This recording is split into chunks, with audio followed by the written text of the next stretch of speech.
गोरी चिड़ैया नन्ही सी चिड़िया अंगना में फिर आ जा रे।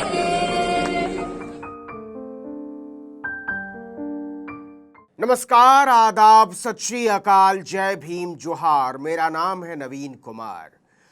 अंकिता भंडारी तो कभी वापस नहीं आएगी, लेकिन उसके हत्यारों की पूरी जिंदगी जेल में कटेगी।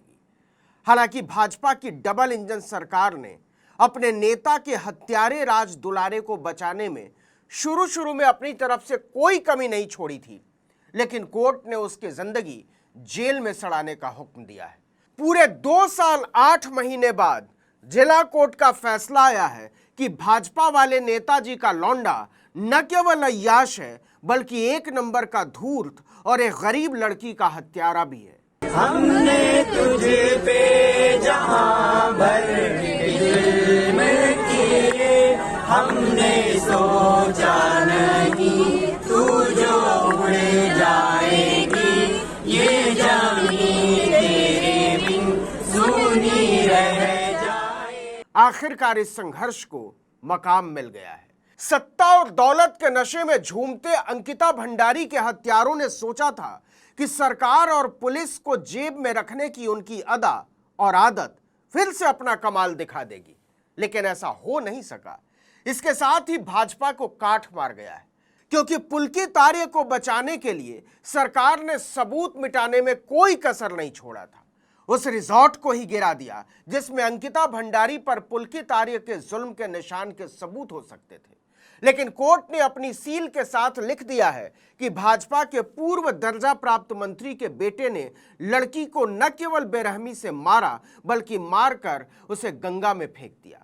सोचिए, अंकिता गरीबी के मारे कितनी मजबूर रही होगी कि केवल 19 साल की उम्र में वो ऋषिकेश के वंतरा रिजॉर्ट में बतौर रिसेप्शनिस्ट काम करने पहुंच गई थी।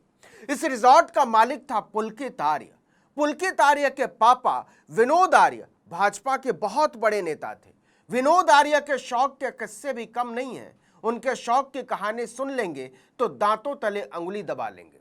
उन्हें भाजपा ने उत्तराखंड अनुसूचित जाति जनजाति आयोग का अध्यक्ष बनाकर राज्य मंत्री का दर्जा दे दिया था। अब जब पापा राज्य मंत्री हूं तो मुख्यमंत्री से लेकर तमाम मंत्री चाचा ताऊ काका ही हुए। ऐसे में पुलकित आर्य की पुलक का कोई ठिकाना नहीं। उसे 19 साल की अंकिता भंडारी की गरीबी का पता चला तो खेलना शुरू किया। उसका यह खेल लंबा चलता रहता, लेकिन 18 सितंबर 2022 को अंकिता अचानक गायब हो गई।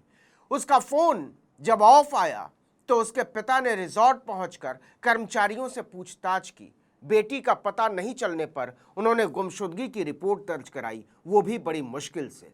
पुलिस ने पुलकित से पूछताछ की तो उसने बताया कि अंकिता भंडारी रिजॉर्ट के ही एक कमरे में रहती थी। कुछ दिनों से वो मानसिक तनाव से गुजर रही थी, इसलिए वो और उसके दोस्त 18 सितंबर को अंकिता को ऋषिकेश घुमाने ले गए थे।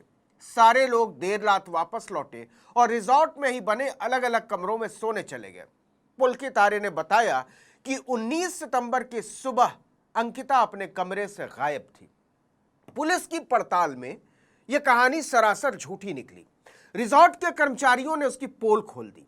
उन्होंने पुलिस को बताया कि ऋषिकेश जाते समय तो अंकिता उन लोगों के साथ थी, लेकिन वो इनके साथ वापस लौटकर नहीं आई। इसके बाद पुलिस ने ऋषिकेश के रास्ते पर लगे तमाम सीसीटीवी कैमरों के फुटेज चेक किए।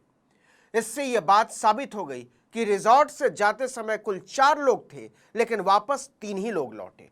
पुलकित की कहानी झूठी निकलते ही पुलिस का शक गहरा गया, लेकिन भाजपा के बड़े नेता का बेटा होने के कारण उस पर हाथ डालने से पुलिस कतरा रही थी। दूसरी तरफ सोशल मीडिया पर justice for Ankita Bhandari trend करने लगा। अरेस्ट पुलकित आर्य के नारों की गूंज उत्तराखंड ही नहीं, देश के अलग अलग हिस्सों में गूंज रही थी। गोरी चिड़ैया नन्ही सी चिड़िया अंगना में फिर आ जा रे। अंकिता की हत्या के बाद गुस्साई भीड़ ने पुलकित आर्य के रिजॉर्ट में आग लगा दी थी। स्थानीय भाजपा विधायक रेणु बिष्ट की गाड़ी के कांच तोड़ दिए गए। हंगामा बढ़ता देखकर उत्तराखंड के मुख्यमंत्री पुष्कर सिंह धामी को अंकिता मर्डर केस की जांच के लिए एसआईटी का गठन करना पड़ा। लेकिन यहां सरकार ने होशियारी कर दी। जो रिजॉर्ट इस हत्याकांड की सबसे मजबूत कड़ी था, जांच शुरू होने से पहले ही उस पर बुलडोजर चला दिया गया। आरोप लगे कि ऐसा आरोपियों को बचाने के इरादे से किया गया है। इससे भाजपा की और किरकिरी शुरू हुई। यह संदेश जनता में नीचे तक जा रहा था कि भाजपा अपने एक दर्जा प्राप्त मंत्री रहे नेता के हत्यारे बेटे को बचा रही है। भारी दबाव में अंकिता आर्य के गायब होने के 6 दिन बाद डीआईजी के नेतृत्व में सरकार को एसआईटी को आगे बढ़ने की मंजूरी देनी पड़ी। सख्ती से पूछताछ होते ही पुलकित आर्य टूट गया। उसने अपना जुर्म कबूल करते हुए कहा कि हाँ, ये बात सच है कि उसी ने अंकिता भंडारी को मारा है और मारकर उसका शव गंगा नदी में फेंक दिया। निशानदेही होते ही गोताखोरों ने चिल्ला नहर से अंकिता भंडारी के शव को भी बरामद कर लिया। इसके बाद जो कहानी सामने आई उससे हर खासो आम सिहर उठा। 3 महीने बाद जब एसआईटी ने चार्जशीट फाइल की तो पता चला कि भाजपा के नेताजी का छोरा अंकिता भंडारी पर गलत काम करने का दबाव डाल रहा था। अंकिता इसे लेकर बिफर उठी और उसकी पोल खोल देने की चेतावनी दे डाली। इससे पुलकित आर्य गुस्से से भर गया और अपने 2 साथियों सौरभ भास्कर और अंकित गुप्ता के साथ मिलकर अंकिता भंडारी को मारकर चिल्ला नहर में फेंक दिया। अब कोटद्वार जिला कोर्ट ने तीनों को उम्र कैद की सजा सुनाई है। कोर्ट का फैसला आने से पहले अंकिता भंडारी के पिता वीरेंद्र सिंह ने बेटी के हत्यारों को फांसी की सजा देने की मांग की थी। उन्होंने कहा, जिन दरिंदों ने उनकी निर्दोष बेटी को मारा उन्हें कम से कम मौत की सजा तो मिलनी ही चाहिए। तीनों दोषियों पर 50-50 हजार रुपए का जुर्माना भी लगाया गया है। हम चाहते हैं कि हमारे जीते जी हमारे सामने इन तीनों को फांसी की सजा हो। लेकिन सवाल है, और बड़ा सवाल है, कि 19 साल की अंकिता भंडारी को क्या केवल पुलकित आर्य ने मारा? क्या केवल सौरभ भास्कर ने मारा? या केवल अंकित गुप्ता ने मारा? या फिर उसकी हत्या में इस देश की सरकार, इस देश का सिस्टम, इस देश के नागरिक सारे लोग शामिल हैं? आखिर वो कौन सी वजह थी जिन्होंने बस 19 साल की उम्र में 12वीं पास अंकिता भंडारी को स्कूल से उठाकर अय्याशों के रिजॉर्ट के रिसेप्शन पर बैठा दिया? वो हर मेहमान को चौड़ी मुस्कान बिखेरती हुई कहती, हेलो सर, आपका वंतरा में स्वागत है, हम आपको यहां से बेहद खूबसूरत यादों के साथ विदा करेंगे। और किसी को अंदाजा नहीं था कि उसकी नकली मुस्कान के पीछे कितना बड़ा दर्द, कितनी बड़ी मजबूरी और कितना बड़ा डर है। रिजॉर्ट के मालिक से लेकर मेहमानों तक की आंखों में सिर्फ विलासिता घूमती, लेकिन अंकिता आर्य की आंखों में सिर्फ अपने परिवार की गरीबी घूमती।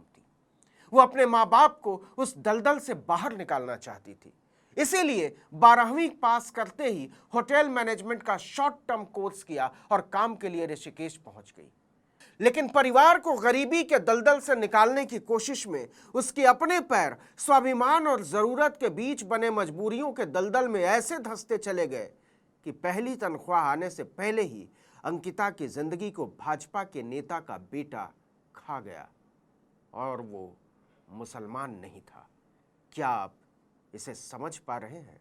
इस वीडियो में इतना ही, लेकिन अगर आपने आर्टिकल 19 इंडिया को अब तक सब्सक्राइब नहीं किया है तो फौरन कर लीजिए, बेल आइकॉन दबाइए, घंटी जैसी आकृति लाइक कीजिए और कमेंट करके बताइए हमारा वीडियो आपको कैसा लगा। हमारा ट्विटर हैंडल है आर्टिकल 19_इंडिया और मेरा ट्विटर हैंडल है नवीन जर्नलिस्ट। नमस्कार।